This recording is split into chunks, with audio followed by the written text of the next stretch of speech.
How HIV causes disease. Blood plays an important role in the body's immune system defense against germs and microorganisms, and is composed of plasma, platelets, red blood cells, and white blood cells. White blood cells, also called leukocytes, constitute the main part of the immune system, protecting the body against disease-causing organisms and fighting off infection. There are 5 major types of white blood cells: lymphocytes, or B cells and T cells, basophils, eosinophils, monocytes, and neutrophils.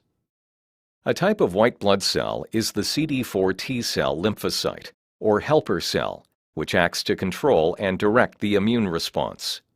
The CD4 cell is an important cell in the immune system because it coordinates all the other immune cells. When HIV infection occurs, the virus targets these cells of the immune system.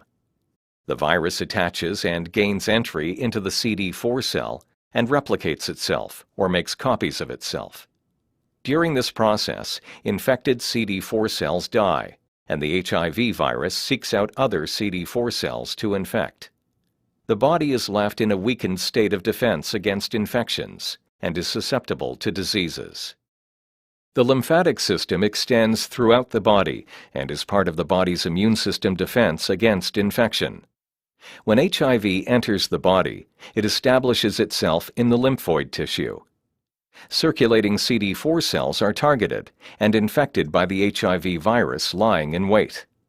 The result is that the CD4 cell count in the body decreases as infected cells are destroyed by the HIV virus.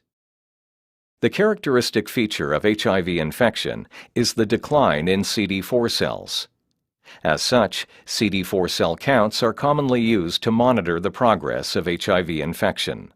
However, declines in CD4 cells in the bloodstream can take several years to reach very low numbers. Healthy people have between 600 and 1200 CD4 cells in a cubic millimeter of blood. When CD4 cells reach low or very low levels in the bloodstream, patients are at risk for getting serious infections or cancers. These are called opportunistic infections because they take advantage of the body's weakened defenses. Once CD4 cells fall below a level of 200 cells per cubic millimeter in the bloodstream, or if a person has an opportunistic illness, this is considered an advanced stage of HIV infection, called acquired immune deficiency syndrome, or AIDS. The most common opportunistic infections are pneumocystis pneumonia, a lung infection; Kaposi's sarcoma, a skin cancer; cytomegalovirus, a viral infection that usually affects the eyes; and Candida, a fungal infection that can cause oral thrush, a white film in the mouth, or infections in the throat or vagina.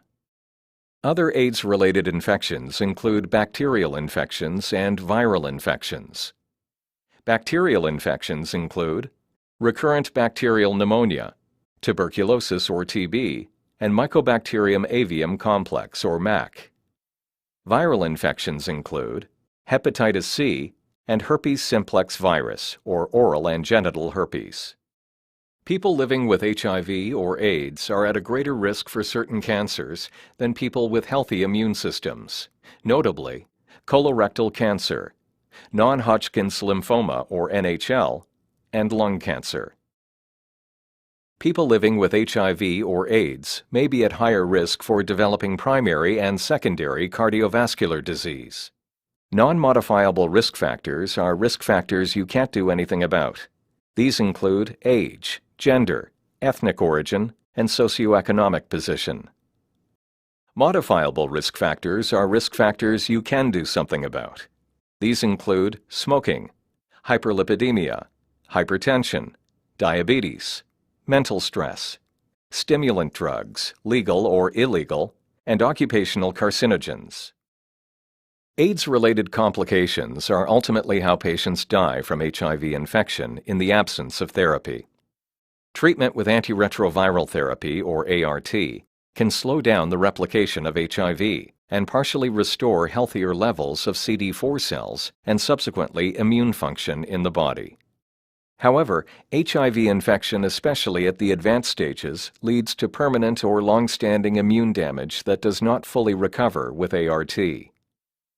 HIV infection leads to fibrosis, or tissue remodeling, that causes damage to lymphatic tissue, which is unable to restore and maintain a population of CD4 cells, particularly in lymph nodes and gastrointestinal-associated lymphatic tissue, or GALT.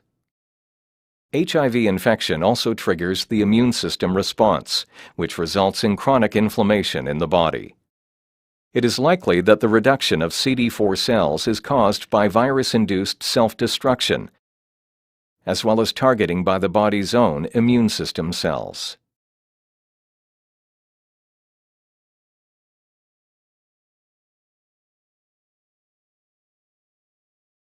The consequences of chronic inflammation, despite effective suppression of HIV replication with ART, is an area of active research, but may lead to damage to multiple organs with increased risk for common diseases, such as neurological disorders, cardiovascular disease, bone disease, liver disease, kidney disease, and pulmonary disease.